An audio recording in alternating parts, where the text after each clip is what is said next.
자, 오늘 우리에게 주시는 하나님의 말씀 함께 보겠습니다.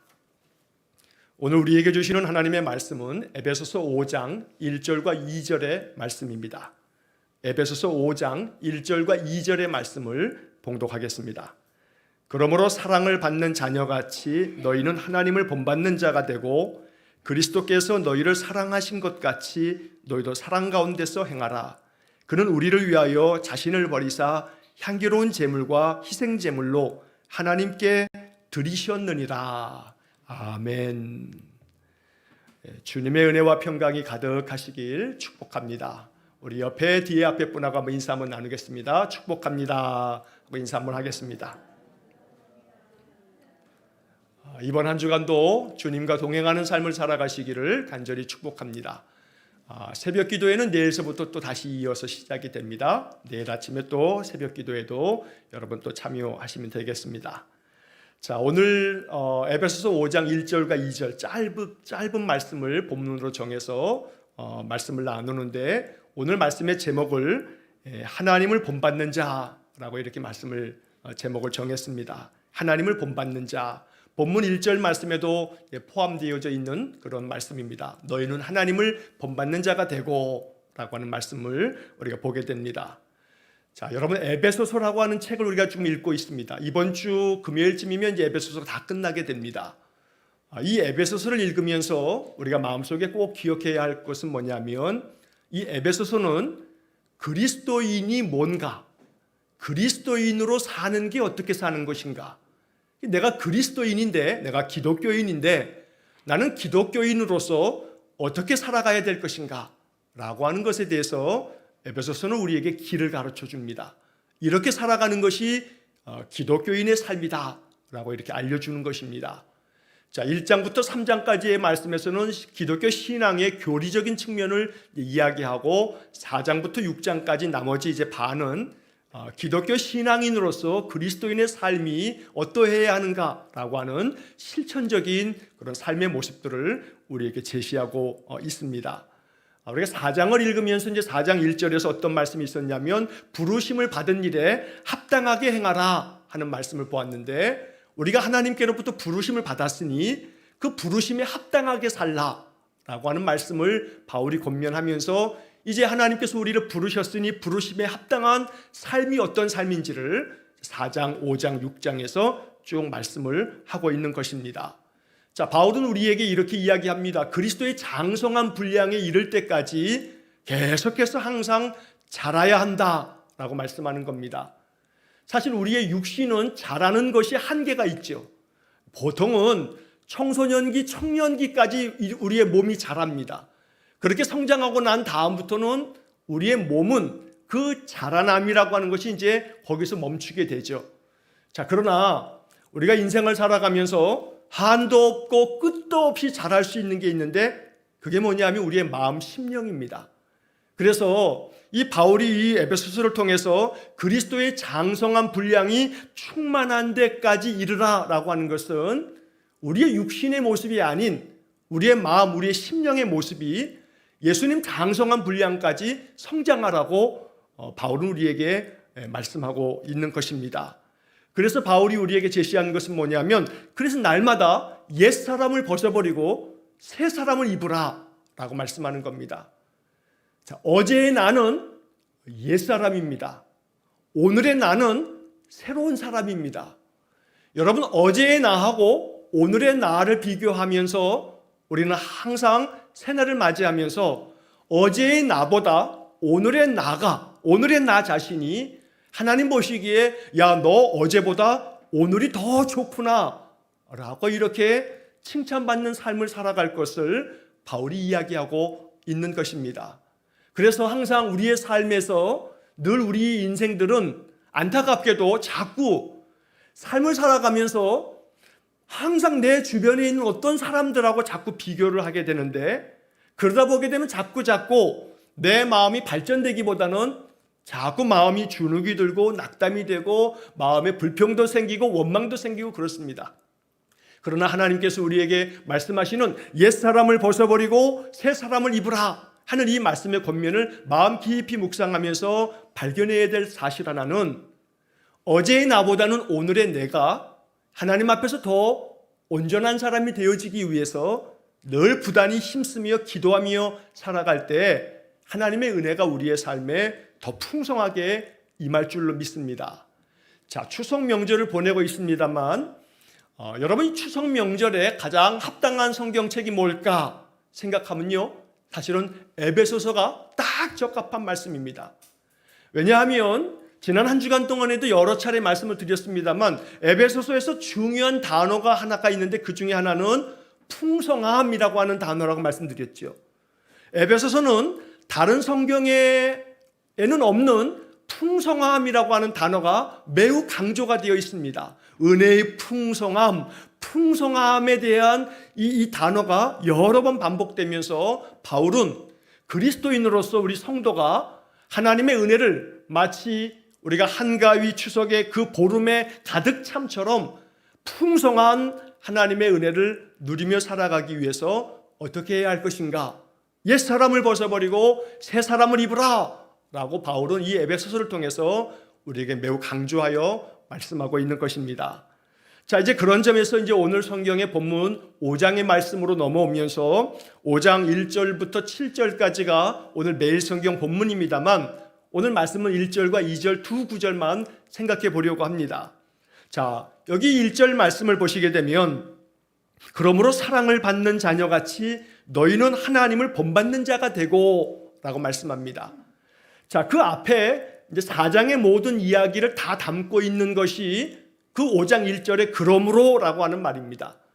4장에서 여러 가지 바울이 많은 것들을 권면하고 있는데 그 4장의 권면들을 그냥 한마디로 요약하면 좀 전에 말씀드린 것처럼 옛사람 벗어버리고 새 사람을 입어서 새로운 사람으로 살아가라 라고 이렇게 말씀하면서 그러므로 그렇게 살아가기 위해서 너희들이 어떻게 살아가야 하냐면 사랑을 받은 자녀처럼 너희는 하나님을 본받는 자가 되라 라고 이렇게 바울이 말씀한 것입니다. 사실은 이 말씀은 너무나 큰 말씀입니다. 우리가 이 말씀대로 살아가기는 너무 어려운 말씀입니다. 하나님을 본받는 자가 되라. 참 이 말씀은 우리 성도들에게 너무나 힘들고 어려운 그러한 과제를 안겨주는 그런 말씀입니다. 그런데 이 말씀에 대해서 사도 바울은 얼마나 이 말씀에 대한 이 가르침이 바울의 이 말씀들 속에 굉장히 얼마나 자주 나오는지 모릅니다. 자, 여러분, 사도 바울은 고린도 전서에서 자신을 본받으라 라고 하는 이야기를 몇 차례 합니다. 고린도 전서 4장 16절에서 바울이 이런 말을 합니다. 그러므로 내가 너희에게 권하노니 너희는 나를 본받는 자가 되라. 너희는 나를 본받는 자가 되라 라고 바울이 이야기합니다. 이 말씀을 가만히 읽다 보면 야, 바울이 참 교만하다 하는 그런 인간적인 생각이 들기도 합니다. 자기 모습이 어떠하길래 고린도 교인들한테 너희는 나를 본받는 자가 되라 라고 이야기할까? 그런데 고린도전서 11장을 보게 되면 11장 1절에서 바울은 이 이야기를 또 한 번 하면서 11장에서는 이렇게 이야기합니다. 고린도전서 11장 1절에 내가 그리스도를 본받는 자 된 것 같이 너희는 나를 본받는 자가 되라. 그러니까 바울은 고린도전서 4장 16절에서는 그냥 너희는 나를 본받는 자가 되라 했지만 고린도전서 11장 1절에서는 내가 그리스도를 본받는 자가 된 것처럼 너희는 나를 본받는 자가 되라. 이렇게 말씀하면서 바울 자신이 그리스도를 본받는 삶에 있어서 얼마나 힘을 다했는지를 아주 강조하여 이야기하면서 내가 그리스도를 본받기 위해서 온 힘을 다하고 있는데 그런 것처럼 너희들은 내가 그리스도를 본받는 그런 삶을 사는 것처럼 너희들은 나를 본받으라. 이렇게 이야기를 한 바가 있었던 겁니다. 자, 그런데 이 오늘 본문 에베소서의 말씀에서 또 한 번 바울은 본받으라고 하는 이야기를 권면하면서 여기서는 나를 본받으라 하기보다는 오늘 이 1절의 말씀에 나와 있는 것처럼 그러므로 사랑을 받는 자녀같이 너희는 하나님을 본받는 자가 되라 라고 이렇게 바울이 말씀합니다. 여러분, 하나님을 본받는 자, 그 다음 2절의 말씀에서는 그리스도께서 너희를 사랑하신 것 같이 너희도 사랑 가운데서 행하라. 이 말씀은 다르게 표현하면 그리스도를 본받아라 라고 하는 그런 말씀이기도 합니다. 하나님을 본받고 또 너희들이 그리스도께로부터 사랑을 받은 것처럼 또한 그리스도의 그 사랑을 본받아 사랑 가운데서 행하라 라고 이렇게 이야기를 하는 겁니다. 여러분, 성경에 나오는 이 본받으라고 하는 이 말씀은 2000년 교회의 역사 가운데 신앙인들에게, 성도들에게 아주 굉장히 중요한 메시지였습니다. 그래서 AD 1400여 년경에 토마스 아켐피스라고 하는 분이 사셨습니다. 이 토마스 아켐피스라고 하는 이 분은 기독교 역사에 그분이 한 1400년대쯤에 살았던 분입니다. 1387년경쯤에 태어나신 분인데 1400여 년경에 이제 주로 활동을 했다 생각하면 되는데, 이 토마스 아켐피스라고 하는 이 분이 1400년대 이렇게 살아가면서 그 이후에 지금 2022년이니까 거난 600년 동안의 기독교 신앙의 역사 가운데 굉장히 어떤 점에서는 정말로 굉장히 중요한 영적인 영향력을 미친 사람을 한 사람 꼽자면 이 토마스 아켐피스라는 사람을 꼽을 수 있습니다. 그 사람이 한 권의 책을 썼는데 그 유명한 책이 뭐냐면 그리스도를 본받아 라고 하는 제목의 책을 썼습니다. 이 토마스 아켐피스의 이 그리스도를 본받아 라고 하는 이 책은 우리 개신교의 종교 개혁자 중에 으뜸으로 우리가 마틴 루터를 얘기하는데, 마틴 루터도 토마스 아켐피스의 이 그리스도를 본받아라고 하는 책에 굉장히 영적인 영향력을 받았노라고 그의 책들에서 여러 번 밝히고 있습니다.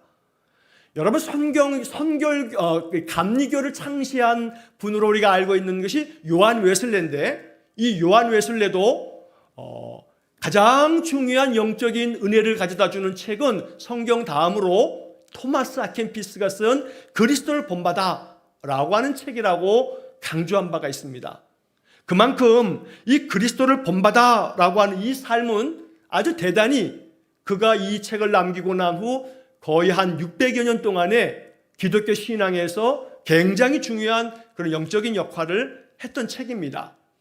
자, 이 토마스 아켐피스가 쓴 그리스도를 본받아, 말 그대로 바울이 여러 번 강조했던 하나님을 본받는 자가 되라, 그리스도를 본받는 자가 되라, 그리스도를 본받는 삶, 이 본받는 삶에 대한 것들을 굉장히 강조하면서 많은 말씀들을 우리에게 가르쳐 줍니다. 제가 오늘 그 중에 한 대목을 좀 한번 읽어드리겠습니다. 그리스도를 본받아라고 하는 이 책은 기독교 신앙의 역사 2000년 동안에 성경 다음으로 많은 기독교 신자들에게 굉장히 중요한 영향력을 미쳤던 아주 소중한 책입니다.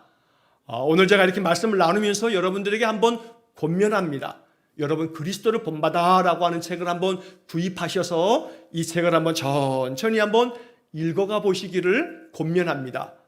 여러분, 근대 1978년에 세상을 떠나셨던 분인데, 로마 가톨릭 교회 교황 요한 바오로 1세, 바로 이 교황께서는 평생 동안에 가장 가까운 곳에 성경 다음으로 이 책을 항상 두시고 읽으시면서, 그 교황 바오로 1세는 돌아가실 때에도 이 책을 읽다가 돌아가셨다라고 하는 그런 이야기가 전해져 내려올 만큼 기독교 신앙에 있어서 가톨릭이나 개신교의 구분함 없이 아주 중요한 영적인 은혜를 담고 있는 그런 책입니다. 자, 그 책에 제가 한 페이지를 좀 읽어드리겠습니다. 자, 여기 이런 이제 이야기가 나옵니다. 예수님과 제자 사이에 이렇게 대화 형식으로 되어져 있는 부분의 말씀으로 이런 말씀이 나오는데 한번 들어보시기 바랍니다. 예수님께서 이렇게 말씀하십니다. 내 아들아, 하나님이 나를 세상에 보내신 것은 너희를 구원하기 위함이니라. 너희가 당한 고난을 내가 대신한 것은 나의 필요에 의해서가 아니라 너희를 향한 나의 사랑 때문이었다. 그러니 너희도 불평 없이 인생의 고통을 참고 견디는 인내를 배울지어다. 나는 세상에 태어난 순간부터 십자가 위에서 죽음을 맞기까지 단 한 번도 슬픔에서 벗어나 본 적이 없느니라. 나는 사는 동안 세상의 선은 거의 겪어보지 못했으며 나를 향한 가혹한 비난만 끊임없이 들었노라. 그런 창피와 욕설을 묵묵히 참았도다. 은혜를 베풀어도 돌아오는 것은 무례였으며 내가 기적을 행하여도 욕설만 들었으며 아무리 가르침을 주어도 사람들은 나를 비방할 뿐이었다. 제자가 이야기합니다. 주여, 주님은 살아계시는 동안 주 아버지의 명령을 따라 모든 고통을 인내하셨습니다. 저는 비록 참혹한 죄인에 불과하지만 주님께서 저를 구원하시기 위해 참고 견디신 것처럼 저도 주님을 따르겠습니다. 그 일이 주님을 기쁘게 할 수 있다면 삶의 어떠한 고통도 달게 받겠습니다. 비록 지금의 삶이 무겁고 고달프더라도 그것이 바로 주님의 은총으로 변하리란 것을 압니다. 자, 이렇게 이제 이야기가 쭉 전개가 되어집니다. 제가 왜 이 페이지를 읽어드렸냐 하면 이 페이지에 주님께서 하시는 말씀 중에 이러한 표현을 제가 읽어드렸죠. 그러니 너희는 불평 없이 인생의 고통을 참고 견디는 인내를 배울지어다. 나는 세상에 태어난 순간부터 십자가 위에서 죽음을 맞기까지 단 한 번도 슬픔에서 벗어난 적이 없느니라. 나는 세상에 태어난 순간부터 십자가 위에서 죽음을 맞기까지 단 한 번도 슬픔을 벗어나 본 적이 없느니라. 예수님께서 직접 하신 성경에 기록된 말씀은 아닙니다만 토마스 아켄피스가 영적으로 깊이 하나님 앞에 기도하며 영적인 묵상 속에서 주님이 그에게 주시는 말씀을 이렇게 묵상하며 기록해 놓았던 겁니다. 나는 세상에 태어나서부터 십자가에서 죽음을 맞기까지 단 한 번도 슬픔을 내가 온 그 모든 삶이 그저 슬픔뿐이었노라고 주님이 말씀하셨다는 겁니다. 그래서 토마스 아켄피스는 주님의 이 말씀들을 들으면서 마음 가운데 큰 위로를 얻게 되어집니다. 이 지금 읽어드렸던 말씀이 나온 이 부분이 나오는 이 책의 그 챕터가 뭐냐면 내적인 위로를 위한 조언이라고 하는 그런 3부에 나오는 그런 내용의 한 토막입니다. 내적인 위안을 주시는 그러한 조언의 말씀들이 바로 이 부분에 담겨져 있는 것입니다.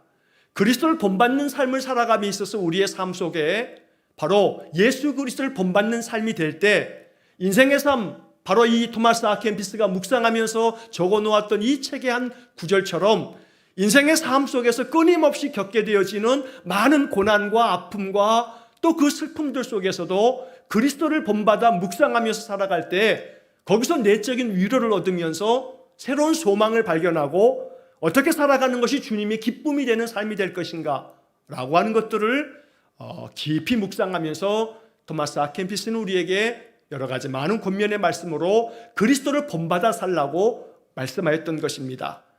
어찌 보면 바울이 이렇게 짧게 이야기했던 그 한마디, 하나님을 본받는 자가 되고 라고 하는 이 한마디의 말씀에 감동이 되어서 토마스 아켄피스는 이렇게 많은 양의 책을 짓고 그 책의 이름을 그리스도를 본받아 라고 하는 제목을 붙였던 겁니다. 그래서 인생의 삶을 어쩌면 이렇게 정리해 볼 수 있습니다. 내 평생의 삶 어떤 삶인가? 그리스도를 본받는 삶이었다. 아마 이렇게 마음을 정하고 살아간다면 그 사람은 정말로 신실한 그리스도인일 것입니다. 그래서 오늘 이 설교의 말씀을 들으면서 여러분 마음속에 한번 이런 생각을 해보시기를 바랍니다. 내 인생의 삶, 내 평생의 삶, 나는 어떻게 살 것인가? 바로 그리스도를 본받는 삶을 내가 살겠노라 라고 이렇게 마음을 정하고 그리스도를 본받는 삶을 살기 위해서 내가 어찌하면 좋은가? 이제 그것을 알기 위해서 우리 성경을 보는 것입니다. 여러분, 기독교 신앙인에게 있어서 성경은 우리의 신앙과 삶의 가장 근본이 되어지고 그래서 이 성경은 우리 인생의 나침판같이 우리가 어떻게 살아가야 할 것인가 라고 하는 것들을 제시해 주는데 바로 이 성경은 곧 그리스도를 알려주는 책이고 그리스도의 삶과 그리스도의 성품을 가르쳐 주기 때문에 우리 성경을 통해서 하나님을 알고 그리스도를 아는 그러한 것을 목적으로 이 말씀을 계속 보고 또 보는 것입니다. 선지자 호세아는 구약 성경에서 우리에게 이렇게 말씀해 준 바가 있습니다. 호세아 6장 3절의 말씀에서 그러므로 우리가 하나님을 알자, 힘써 여호와를 알자. 여호와를 알자고 이야기합니다. 힘써 여호와를 알자고 이야기하며 호세아 6장 6절의 말씀에서는 이어서 이렇게도 이야기합니다. 나는 인애를 원하고 제사를 원하지 아니하며 번제보다 하나님을 아는 것을 원하노라. 이러한 구절이 호세아 선지자가 전한 아주 중요한 하나님의 말씀입니다. 그 어떤 것보다 하나님께서 원하시는 것은 하나님을 아는 것이다. 그래서 힘써 여호와를 알자라고 말씀한 것입니다. 그래서 우리 신앙의 목적은 여호와를 아는 것. 그래서 여호와를 알고 그리스도를 알고 아는 지식에서부터 무엇이 나오냐면, 사람이 무언가를 알게 되면 그 지식은 생각의 변화를 일으킵니다. 알지 못하면 생각은 그냥 거기에 머뭅니다. 그러나 무언가 새로운 것들을 알고 자꾸 무언가를 알게 되면 그러면 생각이 조금씩 변화되어지는 겁니다. 생각이 변화되어지게 되면 그 생각이 바뀌면서 사람의 말이 바뀌어지게 되고 행동이 바뀌어지게 됩니다. 말과 행동이 바뀌어지면서 그의 습관이 바뀌어지고 그의 인생의 삶이 바뀌어지게 되는 겁니다. 그래서 가장 첫 출발은 아는 것이 대단히 중요하기 때문에 호세아는 여호와를 알자, 힘써 여호와를 알자라고 말씀한 것이고, 바울은 그렇게 여호와를 알고 그리스도를 알고 힘써 여호와를 알다 보면 그러면서 이제 우리는 그리스도를 배우게 되고 바로 하나님을 배우게 되고 그러면서 하나님을 본받게 된다고 오늘 성경이 말씀하는 것입니다. 자, 그래서 오늘 우리들이 이 성경의 말씀, 이제 1절 말씀을 다시 한번 본문을 보시게 되면, 그러므로 사랑을 받는 자녀같이 너희는 하나님을 본받는 자가 되고 라고 말씀합니다. 자, 그런데 쉬운 성경의 번역으로 이 1절 말씀을 보시면 쉬운 성경은 이렇게 번역되어 있습니다. 여러분은 하나님이 사랑하는 자녀들입니다. 그러므로 하나님을 닮으려고 노력하십시오. 이 쉬운 성경의 번역이 참 마음에 와닿습니다. 여러분은 하나님이 사랑하는 자녀들입니다. 그러므로 하나님을 닮으려고 노력하십시오. 하나님을 닮으려고 노력하십시오.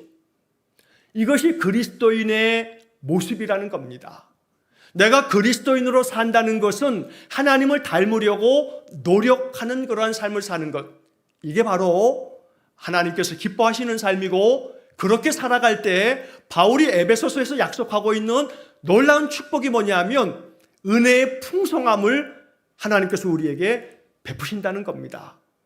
여러분, 예수를 믿으면서 풍성한 은혜를 경험하실 수 있기를 축복합니다. 그냥 은혜가, 자동차 타고 가시는 분들은 기름이 다 떨어지게 되면 경고등이 켜집니다. 기름이 다 되었노라고 경고등이 빨갛게 깜빡깜빡거리면서 켜집니다. 그러면 기름을 가득 채워야 됩니다. 다시금 채워야만 그 차가 안전하게 운행이 됩니다.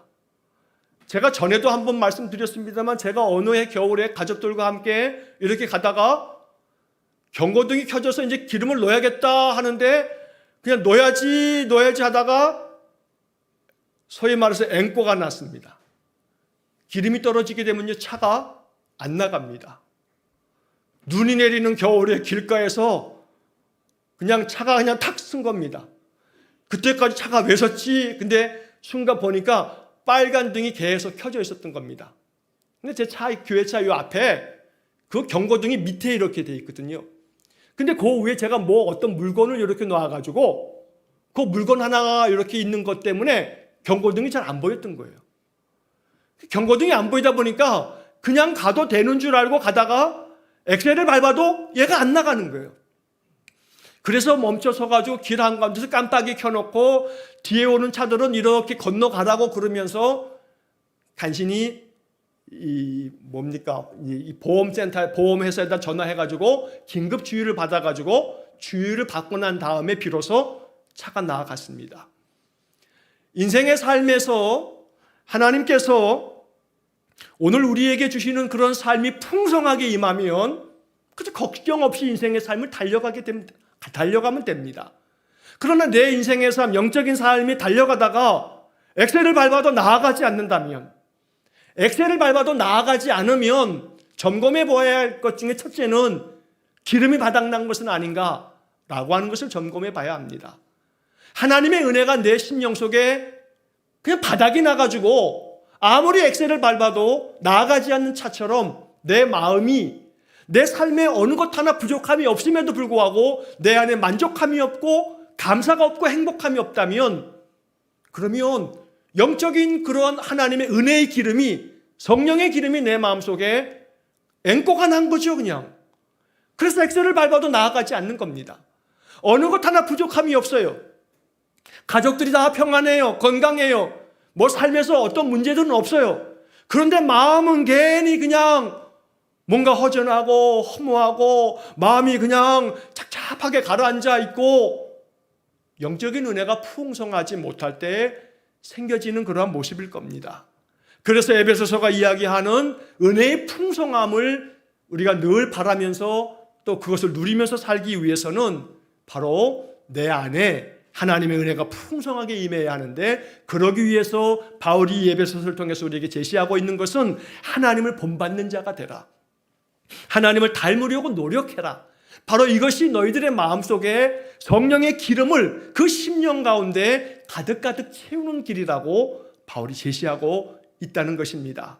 그래서 오늘 이 에베소서 5장 1절의 말씀은 내 마음의 기름통에 은혜의 기름을 충만하게 채울 수 있는 길, 하나님을 닮으려고 노력하는 삶을 사는 것, 그것이 바로 내 심령에 은혜가 충만하게 채워지는 것이고 성령의 기름이 가득 채워지는 것이어서, 그렇게 되어질 때 우리의 인생길이 늘 순탄하며 형통의 길을 걸어갈 줄로 분명히 믿습니다. 바울은 이 말씀을 하면서 1절의 앞부분에 이렇게 전제를 답니다. 여러분은 사랑을 받는 자녀답게. 자, 세번역 성경에서는 사랑을 받는 자녀답게 라고 번역을 하고 있습니다. 사랑을 받는 자녀같이, 사랑을 받는 자녀답게 하나님을 본받는 자가 되라. 이 말은 하나님을 본받는 삶에 있어서 우리가 마음 가운데 믿어야 하고 고백해야 할 것은 뭐냐면, 내가 주님의 사랑을 받고 있음을, 내가 하나님 사랑받는 존재임을 잊지 않는 것에서부터 하나님을 본받는 그런 마음, 하나님 닮고자 하는 마음이 내 마음에서부터 솟아나는 것입니다. 그래서 우리가 믿어야 할 것은 뭐냐면, 하나님의 사랑이 언제나 내게 임하여 있음을 마음 가운데 고백하며 믿는 것입니다. 여러분 한번 이렇게 고백해 보시기 바랍니다. 하나님, 오늘도 나를 사랑하심을 믿습니다. 한번 입술로 한번 따라해 보시기 바랍니다. 하나님, 오늘도 나를 사랑하심을 믿습니다.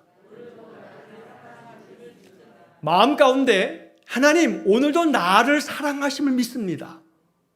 여러분, 이러한 고백 속에 하나님의 사랑을 내가 믿습니다.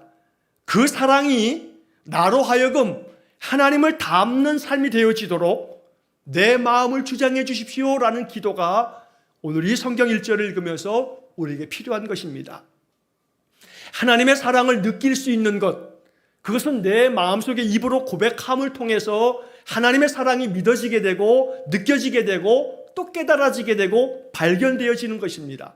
믿음으로 먼저 고백함이 중요한 까닭은 뭐냐면, 하나님의 사랑이 내 눈으로 직접 보여지면 좋은데 많은 경우에 하나님의 사랑이 내 눈으로 직접 가시적으로 딱 눈앞에 펼쳐지지 않는 것 같기 때문에 하나님의 사랑을 잘 느끼지 못하게 되고, 그렇게 될 때 우리의 마음속에 하나님을 향한 우리의 마음의 본받음이 더 계속 일어나지 못하는 원인이 되기도 한다는 겁니다.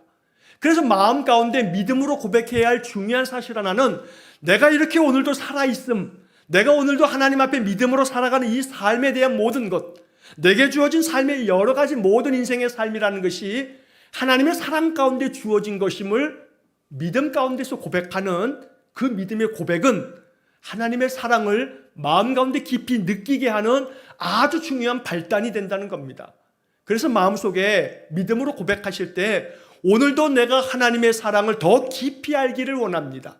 하나님의 사랑을 내가 깊이 알고 그 사랑 가운데서 하나님을 닮아가는 삶을 살게 해주십시오. 이렇게 살아갈 때 그것이 결국 낳는 결과가 뭐냐면, 에베소서에서 바울이 강조하는 것처럼 은혜의 풍성함을 누리게 된다는 겁니다. 그래서 에베소서에서 바울이 강조하고 있는 이 말씀처럼 하나님을 본받는 삶을 통해서 하나님의 풍성한 은혜를 경험하는 복된 인생이 될 수 있기를 주의 이름으로 간절히 축원합니다.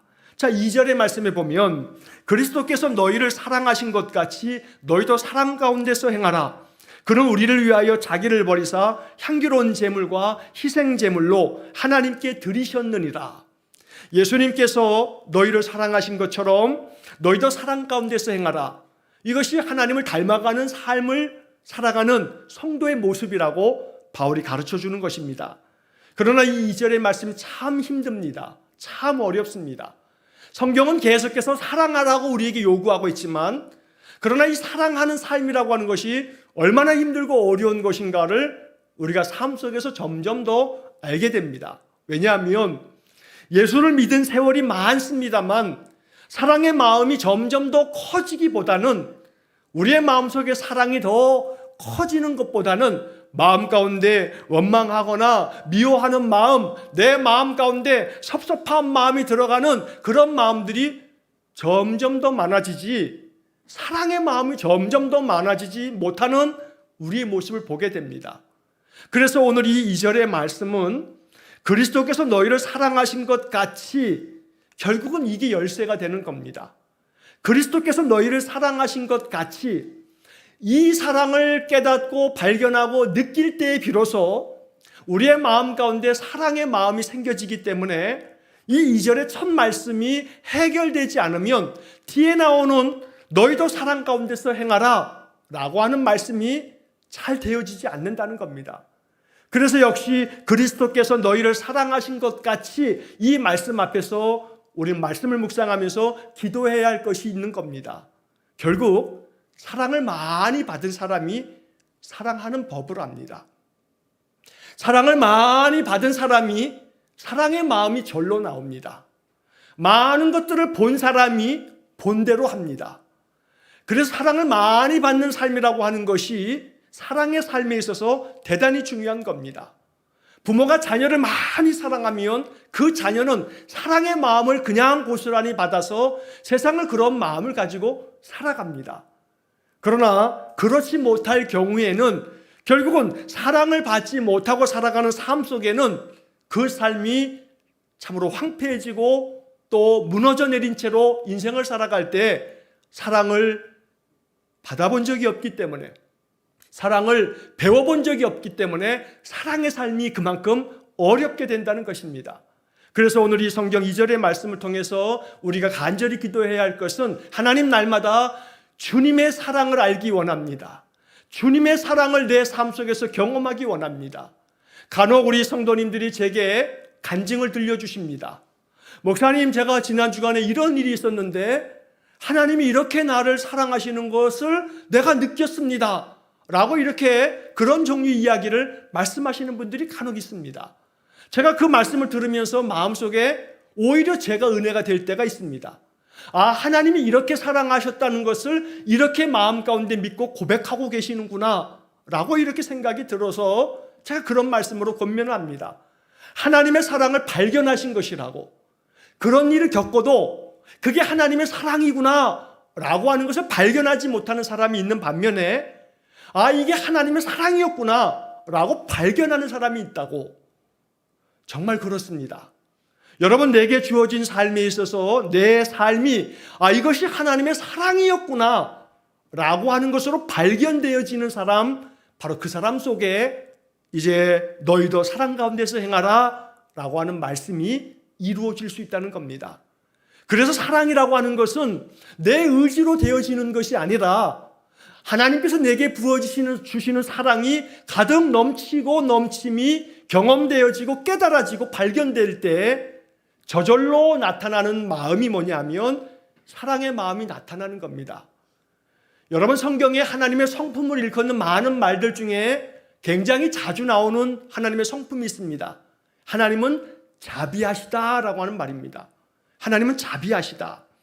여러분, 그런데 이 하나님은 자비하시다라고 하는 이 말씀 속에 자비라고 하는 말을 한번 생각해 보십시오. 여러분, 자자는 사랑 자자입니다. 오편을 찾아보면 사랑할 자자입니다. 비자가 무슨 비자인 줄 아십니까? 슬플 비자입니다. 사랑할 자, 슬플 비.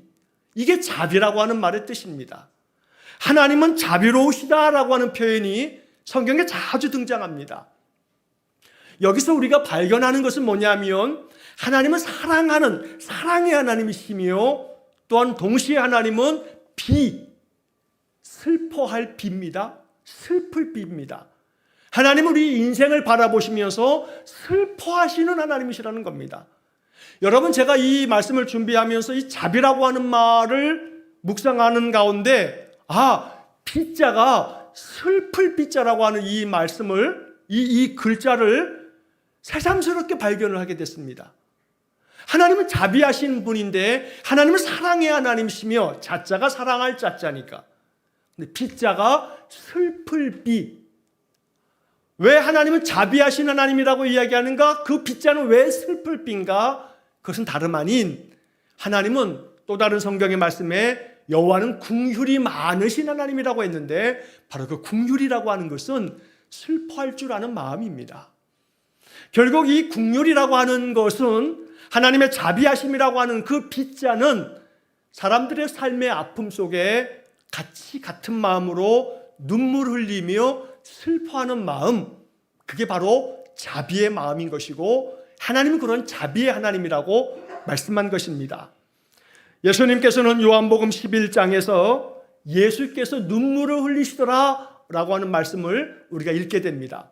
나사로가 죽었을 때 그 무덤 앞에서 예수님이 눈물을 흘리신 장면을 기록한 것입니다. 이 모습은 예수님이 자비의 하나님이신 것을 나타내 보여주는 것입니다.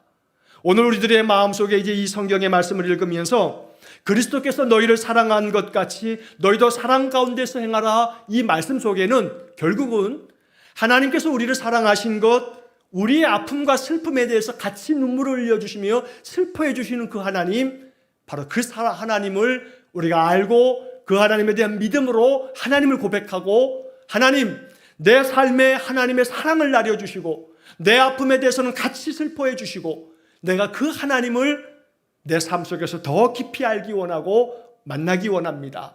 바로 그러한 삶으로 하나님께 나아갈 때 하나님께서 우리의 마음 가운데 그 사랑의 마음, 또 다른 어떤 누군가의 슬픔을 같이 슬퍼할 줄 아는 마음, 바로 그 자비의 마음을 본받는 자가 되어지도록 하나님께서 우리를 그렇게 만들어 주실 겁니다.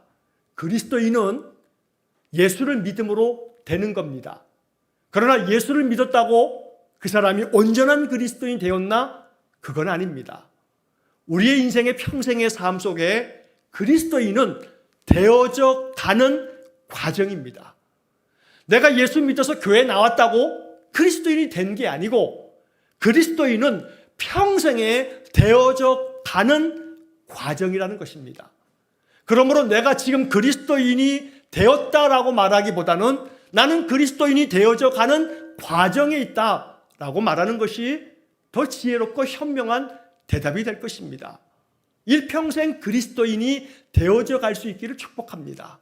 그리스도의 마음을 배우고 그리스도의 마음을 담고 그리스도의 삶의 그 태도와 삶의 목적을 배워서 오늘 바울이 우리에게 권면한 것처럼 하나님을 본받는 자 되라 라고 하는 말씀이 우리의 마음 가운데 삶의 지표가 될 수 있기를 간절히 축원합니다.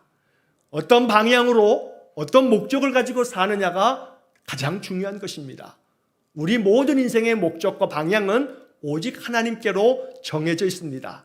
우리는 모두가 다 각기 다른 방향으로 다 사는 것 같지만 우리가 이르러야 할 마지막 종착점은 하나님 앞입니다.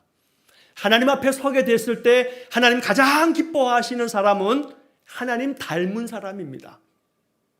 가장 그리스도의 형상을 닮은 사람을 하나님 가장 기뻐하신다는 것입니다. 바라고 원하는 것은 에베소서를 통해서 발견해야 될 가장 중요한 복음은 풍성한 은혜의 삶을 살아가기 위해서는 하나님을 본받는 자가 되어지는 것이라. 바로 이것이 5장 오늘 1절 2절을 통해서 바울이 우리에게 전해주려고 하는 하나님의 말씀이 된다는 것입니다. 날마다 하나님을 본받는 삶, 그러기 위해서 하나님을 알아가는 삶, 하나님을 배워가는 삶, 그래서 늘 하나님 앞에 오늘도 내가 하나님 알기 원합니다. 하나님의 그 사랑을 알기 원합니다. 이렇게 기도하면서 하나님의 그 사랑을 마음 깊이 발견하고 깨닫고 누리면서 내 마음속에 하나님의 자비하신 마음이 넘쳐나는 복된 인생의 삶이 되시기를 간절히 축원합니다. 그렇게 하나님을 본받는 자의 삶이야말로 그리스도인 되어짐이고, 바로 하나님께서는 그러한 사람들에게 풍성한 은혜를 약속하고 계신 겁니다. 추석의 이 한가위의 보름처럼 우리 인생의 삶에서 하나님 풍성한 은혜가 차고 넘치는 그런 복된 삶이 되시기를 축복합니다. 그러기 위해서 가장 중요한 바울의 권면처럼 하나님 본받는 삶, 하나님을 닮아가려고 힘쓰는 삶, 그래서 늘 말씀 속에서 하나님 닮는 삶을 늘 마음에 발견하고 깨닫는 복된 인생의 삶이 되시기를 주의 이름으로 간절히 축원합니다. 기도하겠습니다. 자비로우신 아버지 하나님, 성도의 삶을 살아갈 때 에베소서가 약속한 것처럼 하나님께서 약속한 풍성한 은혜가 우리의 삶에 주어지길 원합니다. 하나님은 에베소서를 통해서 이 풍성한 삶을, 풍성한 은혜를 누리려면 하나님을 본받는 자가 되라고 말씀하시니, 하나님 본받는 자가 되기 위해 우리가 어찌해야 할 것을 가르쳐 주셔서 하나님을 닮기 위해 더욱더 힘쓰는 우리 성도들 되게 해 주옵소서. 일평생 그리스도인이 되어져가는 이 과정의 삶을 우리가 삽니다. 장차 하나님 앞에 서는 그날 가장 하나님을 닮아가기 위해서 힘쓰고 힘쓴 사람이었노라고 인정받는 우리 성도들 되게 해 주옵소서. 그래서 예수님의 마음을 담고 예수님의 삶의 모습을 담고, 그래서 우리 성도들을 통해서 주님의 모습이 풍겨져 나는 그런 모습이 되어지도록 우리를 늘 끊임없이 변화시켜 주옵소서. 예수님 이름으로 기도하옵나이다. 아멘.